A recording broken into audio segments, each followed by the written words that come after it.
you doing? Thank you so much for being here. I'm instructor Dwayne Jenkins. In today's video, we're going to continue our video series on this book right here, Learn to Play Rhythm Guitar, a book that I authored and self-published. Find that at my website.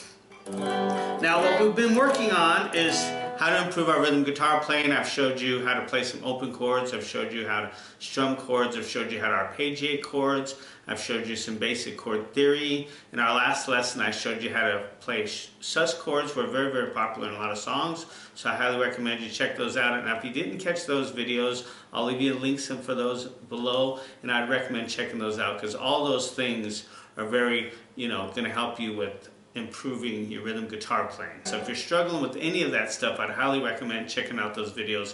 It'll help you to improve that, okay? Now what I wanted to do today is show you a little bit something that's really difficult for beginners in the beginning, and that's switching chords, okay?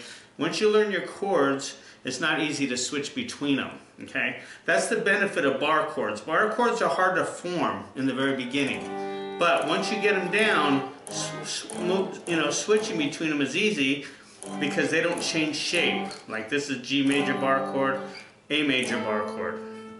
So once you get the shape down, you just move it up and down the fretboard, okay? But when you're playing your natural chords like G and D, C, A, those are a little bit more difficult to switch because you have to move your fingers around, okay? So what I'd like to do today is show you a little bit on how to switch chords easier. Okay, so what I recommend you do is start with something real common like your C chord. Now if you don't know your C chord, I recommend, it's in the book, check that out. Watch my video on how to play, form your basic chords, I have that in there. Now the C chord is real simple, very popular chord in many songs, so I'd recommend that be a good one to work with. Plus it makes a good jump off chord. What I mean by that is from the C chord you can go to a lot of other chords like the G major, you can go to the F major, you can go to the A minor, okay, you can go to the E minor. There's you can go to these chords pretty quickly from the C chord, okay? So what you want to do is you want to get that chord formed first. Make sure that you play on the tips of your fingers, very important, because if you let them lay down across the strings, you're going to get this kind of thing going on. You don't want that. So I would recommend curving your knuckles if you could, okay? Curve your knuckles and play on the tips of your fingers the best you can and form that C chord and just kind of hold it there, all right? Now it is a little tricky at first, especially for a beginner because your hands aren't used to doing that, but just go ahead and form that chord and hold it there and then just strum, okay? Just strum. Alright, now the next chord that's real easy to go from here is your F chord, which you just take these two and bring them down, okay? So what I would do is, first of all, switch between two chords first, like C to F, C to F, C to F, okay? Or what might be even easier is to go from C to A minor, because you just have to move this third finger down below your middle finger, from the fifth string, 3rd fret down to the 3rd string, 2nd fret. C, A minor. C, A minor. And what you want to do is switch between two chords. That's what I'd recommend doing first. Just switch back and forth between two chords. I'd play one chord first and play it like for 4 strums, like the C for 4 strums, 1, 2, 3, 4, and then move to the A minor and play that for 4 strums. And then move back to the C major and play that for 4 strums. And just keep doing that back and forth until you build that muscle memory. Because that's what you got to do, is you have to build muscle memory, and that's done through repetition. Okay, it's the only way it's done is through repetition. So the more you do it, the more you're going to get it. So if you want to get it quickly, you just got to keep doing it over and over and over again, okay? Now once you have those two chords down, what you could do is either go to the F like I mentioned, or you could go to the G major by taking these two fingers and moving them up a string. Keep them on the same fret, but just move them up to the 6th and 5th string. Take this finger off the index finger and bring your pinky down to the 1st string. That's a little bit tricky, but but that's a good, those are two chords that go well together in a lot of songs, G and C, G and C. So you definitely want to get that down, okay? So you play G, then you bring these two fingers down, take off the pinky, put the index finger down on the second string first fret, and you play your C major. Strum that once again, maybe 4 to 8 times, however you want to do it. Plus, it helps you to work on your strumming too, okay? Just keep an even strumming flow, okay? And then go back to your G by moving these two fingers up a string, index finger off, and then the pinky down on the first string. And that's a good way of playing G if you're going to play C major. G to C major. G to C major. And once you get that, then you have C to A minor. See, that's a good transition right there. C to A minor. So you almost have part of a song right there. G, C, A minor. Then if you like, try to go from A minor back to G. A minor. Skip the 5th string. Take your 3rd finger, move it all the way up to the 6th string. Take your 2nd finger, move it to the 5th string, bring your pinky down, there you got G. Now going from like A minor to G is a little bit harder because you have to skip strings, but it's a good challenge for you as well because you might have to go from A minor to G in a song. So you want to work on that. It's a little harder because you have to skip strings, okay? But work on that. Just work on just 2 chords at a time. You know, 2 chords at a time. That's what I would recommend doing. Don't try to get all of them down at once because it's just going to be a lot harder for you to do that. So I would recommend 2 chords at a time. C major to A minor, C major to G major, C major to F major. And if you master the C major C major to A minor, then you can go from A minor to D7. Okay, that's a pretty good easy transition as well. From A minor, you just take your 3rd finger, bring it down to the 1st string, 2nd fret. Take your 2nd finger, bring it down 1 string to the 3rd string, 2nd fret. Keep your index finger where it's at. Now you have D7. See how easy it is to transition from A minor to D7.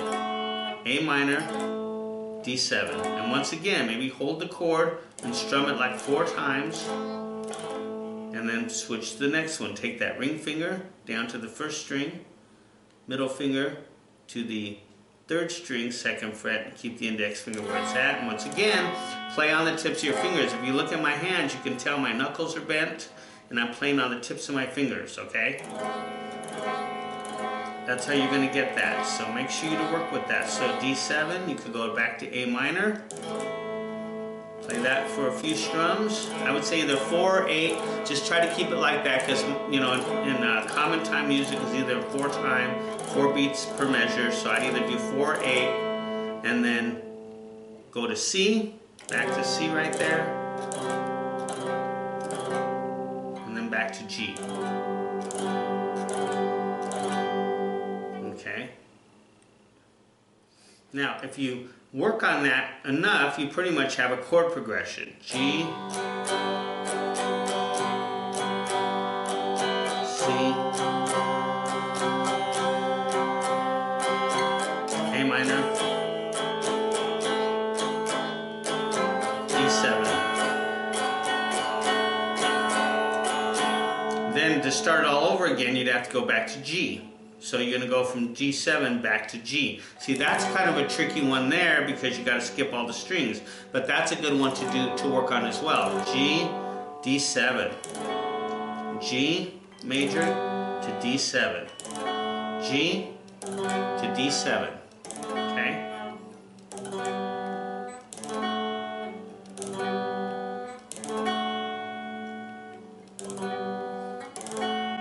Now it's not; those aren't easy, especially when you're first starting out. Okay, so just you got to work on it. Just give it some time, and if your hand gets tired, you know, shake it off, give it a break, and work on this hand. Work on your picking hand. Work on your arpeggiated picking.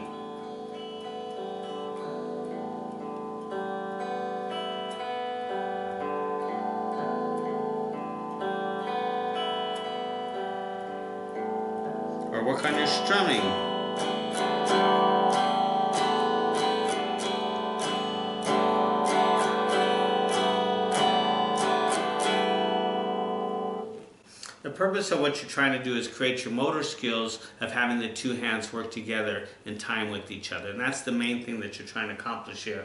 And forming the chords is like step 1. Switching between them is step 2. And then step 3 would be to put them into a chord progression, which is what we just did. Or another chord, 2 chords would be well to work together, would be G major to E minor.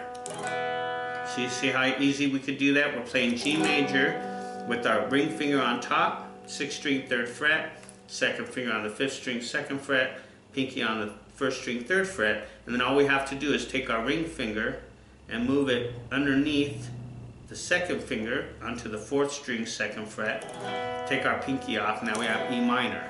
So that's a good one to do too. G to E minor. G, E minor. And then if you can go from, say, E minor to C would be a good one. E minor, and then take your ring finger, instead of bringing it up to the 6th string, bring it up to the 5th string, take the middle finger, bring it down a string, and then your index finger right there on the 2nd string, 1st fret. Now you have your C chord. So you got G, E minor, C. The muscles in your fingers need to develop. There's a lot of muscles in your fingers that we don't realize. You know, we use them for all kinds of other things, and we think, wow, these muscles should be good. But the truth of the matter is, you're using new muscles in your hands that aren't used to doing this kind of activity. So what you have to do is you have to work the muscle, and you have to get the muscle memory down so it takes some time. It doesn't happen overnight, but if you practice it, if you practice a little bit every day, let's say you practice 15-20 minutes, just, you know, pick up your guitar and just practice, say 2 chords, say D to C. That's what I used to do when I first started playing a long time ago. Alright, so there's a quick lesson on switching chords. That's, once again, step 2. Step 1 is forming the chords. So make sure you got that down.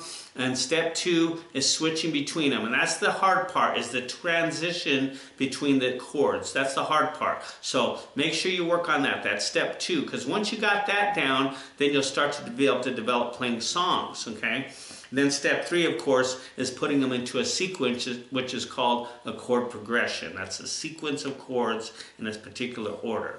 And that's where the songs start to develop. Then once you get these basic chords down, you'll start to see that you can play all kinds of songs. But you have to not just get the chords down. You have to be able to form the chords. You have to be able to switch between them smoothly.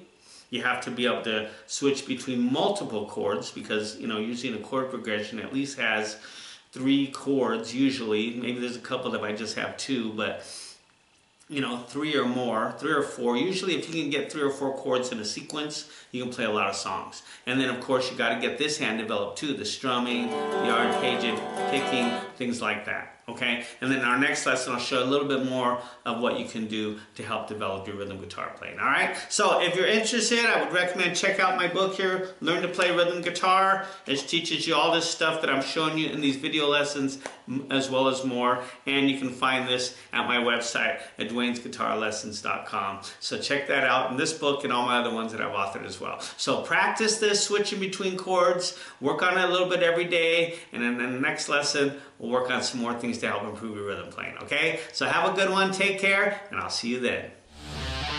Audio Jungle.